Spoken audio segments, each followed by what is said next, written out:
They mint it for free. They make funny noises, and they are now sitting at 8 Ethereum. All I can say is, rah, rah, rah, rah. Goblintown is the talk of the town. What's the secret behind their meteorical growth? Does being a CC0 project have anything to do with it? Well, we covered this and more in today's episode of Goats and the Stanley, how are you, my friend? I'm rah, rah, rah. I think we need to stop with the growling. Crazy time.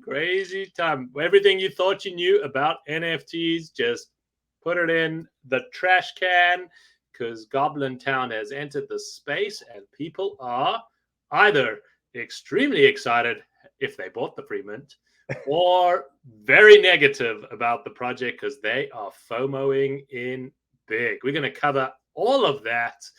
But before we do that, let's go into what is happening with our Goat Vault and the broader markets. The Goat Vault is at $26,000, $26,805. What does that mean for you? Well, you get a chance, an opportunity to win the NFTs that are sitting in our Goat Vault. All you need to do is smash the subscribe button. Once we get to 5,000 subscribers, we open up the vault and give you those NFTs. Like I said, all you need to do is subscribe. So subscribe and help us get to 5,000 so you could be rewarded for your hard work of hitting a button and watching our show.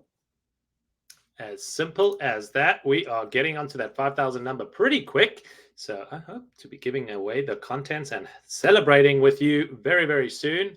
Let's talk about ETH and the broader markets. What's happening there? ETH is down $1,840. It looked like we had a bit of a bounce yesterday and it was correcting, but no, said the ETH market, and $1,840 is where we're at today. How has that impacted our blue chips?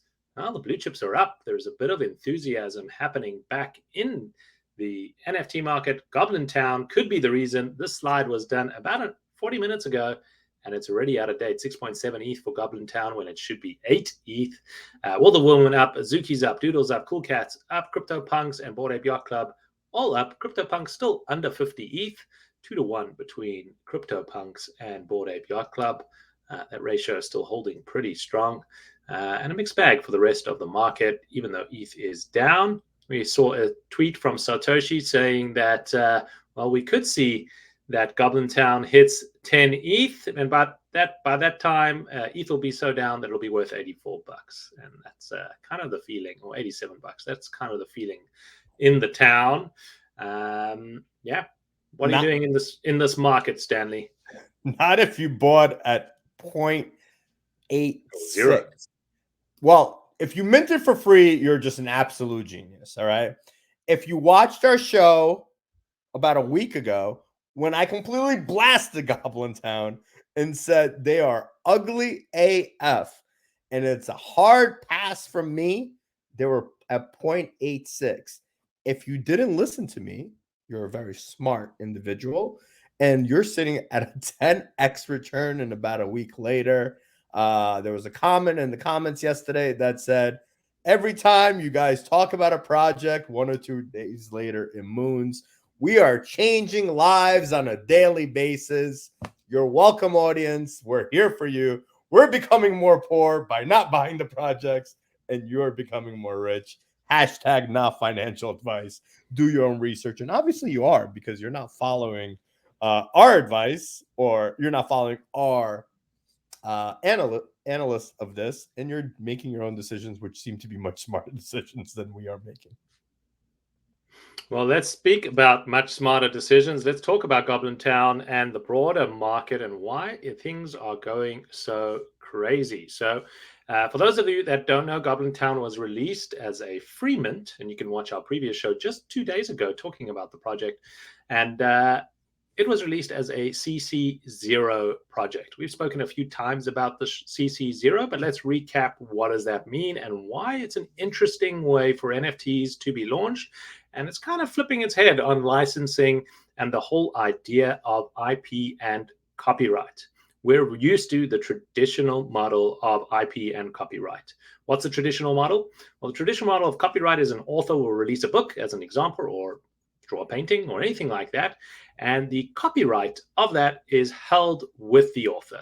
It still belongs to the author, regardless of whether they've trademarked it or done anything. Once that body of work has been released, they own the rights to that body of work. Anything that they can do with that, no one can create derivatives. Anyone who wants to use it has to get authority from the author and be able to proceed that way. That's the model that we're used to, and that's the model that we've seen for many years. In comes CC0, which actually comes from the open source software movement, and it's called a Creative Commons license. And CC0 means that we are releasing this to the world. We are creating this, and we are giving away that right. As the authors, we are giving this to the public.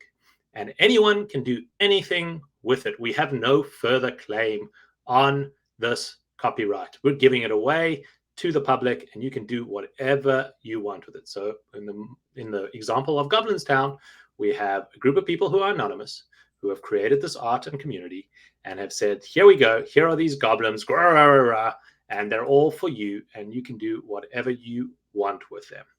Now, in the NFT world, that means if I'm an owner of it, I can build my community, I can build my excitement around it, I can build my brand around it, I can do anything I want for it, I can create derivative works, etc. And we have seen a number of projects follow this suit. We're going to talk about some of them, Nouns, MFers, Cryptoadz, and a number more, and the excitement around them as well. The options are endless. We don't need a roadmap because we are the roadmap. We are the people who can create this. And that why is some of the enthusiasm behind Goblintown, and explains maybe a portion of it, not all of it. But Stanley, let's hear your thoughts. My thoughts are, from what everyone keeps saying, the marketing is genius. And I consider myself a marketer, or I dabble in marketing. The marketing is genius. These guys literally get on a town hall and make noises for 3 hours, and everyone thinks it's genius. I don't get it. I don't get it. I'm sorry. I'm one of those people, and I don't have FOMO actually, because what I believe is buy what you love, right? I do think that people are making insane money in this. I think the smartest tweet I've seen all day was when somebody said, here's 2 projects you should be looking at once you take your profits out of Goblintown, because eventually people are going to take their profits out of Goblintown, and somebody's going to get stuck holding that bag. That's the way I see it. Yes, there's a possibility something is going to come out of this, and it might be, people are saying this might be Yuga Labs. I don't think this is Yuga Labs. If this is Yuga Labs, I have lost a lot of respect for Yuga Labs. I really did. Because I don't know. I mean, I'm speechless about all this. I have no idea how this project's going to aid Ethereum. I just really hope that people that are buying into this project that aid Ethereum understand that there is a strong possibility, or there is a possibility, that this project could go to 0, or go to 4 ETH, right? And they're going to lose 50% of their investment. If you're okay with that and you understand that, then make that decision. And if you believe in the project, I'm all about it. Do make that move. We have seen this type of enthusiasm before. This isn't our first rodeo. We saw that happen with loot boxes when it first came onto the scene. Had a massive meteoric rise, and today I think loot box is sitting at about 0.89 ETH. Similar type of excitement around it. But to answer your question in terms of marketing, what have they done? Well, they've gotten the zeitgeist. They've gotten the conversation going amongst everyone. How did they do that? We're not sure exactly. But whatever it is, whether it's the people that are connected to someone at Yuga Labs for them to retweet about the project, whether it's about the Twitter space where all they're doing is growling, that is getting through to people. That is getting the attention of not another 10K PFP that has a roadmap that's going to be a video game or anything along those, or building the metaverse or any of those types of messages. This is something that is saying we are all degens, and here are the degens, here are the Goblintown entering the market, and that is resonating with people. But to the other extent of that is you've got traders. You have to remember that there are traders in this game, and traders are there to accumulate ETH. They don't care about what they trade. They are just looking for the trade, and they're seeing excitement, momentum, narrative, and people getting enthused and seeing this price going up. So there's going to be FOMO, and they're trading against that FOMO. Now, the team may reveal themselves. They may come out and say, this is who we are, and we're going to build a epic journey, or they may not. So at this kind of price point, you are playing with a lot of doleros to take that bet. And that's a bet I am not willing to take. And look, I get the phenomenon of good marketing, but is it because we're in crypto winter? And, I think anybody that's sitting there and creating, like, wants to come out with their project is probably saying, you know what, let's hold off.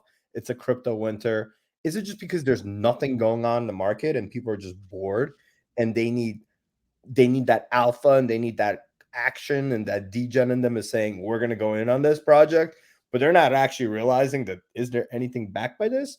But on the flip side of it, you might be right? What's the difference between, hey, I'm this big, builder and I'm building out a metaverse or a video game, and it might never actually happen, which we've seen with Kevin. Remember Kevin? What was it, $60 million or $30 million that they took and they ran away with? 75 million. 75 million. I get that part of it. But look, the internet is having fun. That tweet that Gabby just put that up. It's fun. It's funny. I changed my Tinder profile to a goblin yesterday. I'm driving back home this morning. It worked. Hey, the internet is having a blast. And, ETH is cheap. Go nuts. If Yuga comes out and says this is our project, I mean, I don't know. At that point, I might retire. You're quitting the show. At that point, you're quitting the show. I might just say this is too much for me to handle. Well, let's talk about other CC0 projects that we do know about, that we have covered on the show. We did a show on MFers, which was by Satoshi.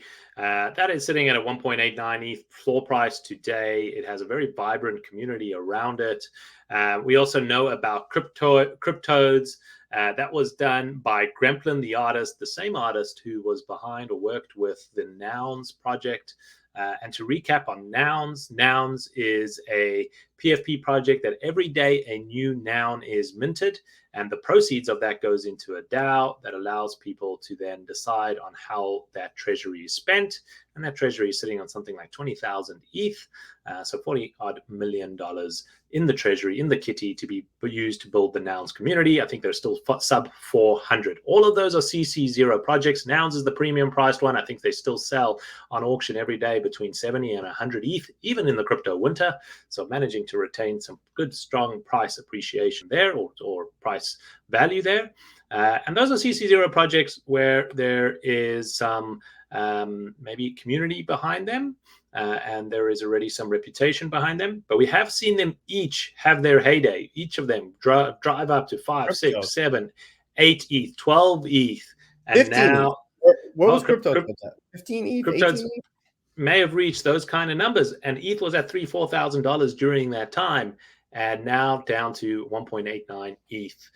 So that is the risk of going into these kind of overhyped or a lot of enthusiasm hype projects in 3-4 days. And unless you're a short-term trader, I'd be scared about any kind of long-term holding perspectives in there.